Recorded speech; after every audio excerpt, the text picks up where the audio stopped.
The if by whisky fallacy occurs whenever someone chooses words such that two people with opposing views actually both believe you're affirming their position. These are actually pretty hard to come up with a convincing argument for.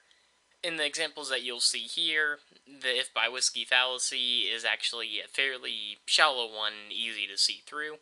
But if you watch politicians closely, they'll actually come up with more convincing ones. They're hard to see because you believe that they're affirming your position while the opposite person believes the same thing. So in our first example, Thrasymachus claims, "I will run for office on the basis that the tax system is unfair and must be changed for the better." Adamantus points out, telling people this does not tell them where you stand. People could interpret this any way they want. And Thrasymachus claims that, my friend, is the beauty of it.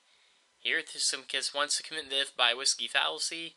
Unfortunately for him, this is a fairly shallow one and easy to see through. In our second example, Thrasymachus claims, "I will run for office on the basis that war is evil, but sometimes it is a necessary evil, and we will only go to war if necessary." Adamantus points out, most people will not fall for this. They'll want to know what the criteria you're looking at are, not just that you are looking at some kind of criteria.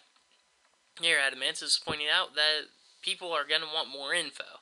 Thrasymachus clearly isn't given enough info for people to know what he stands for. So this is an if by whisky fallacy, because you could make it sound like he's probably going to go to war, or that he's probably not going to. And for our third example, Thrasymachus claims, "I believe that all people are equal, but some are more equal than others."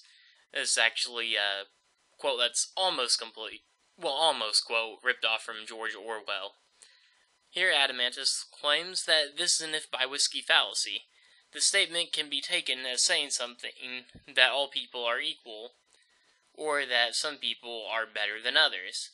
So, it may be everyone's equal, or it may be some people are better than others, and Thrasymachus isn't being very clear here, or George Orwell wasn't being very clear whenever he wrote that.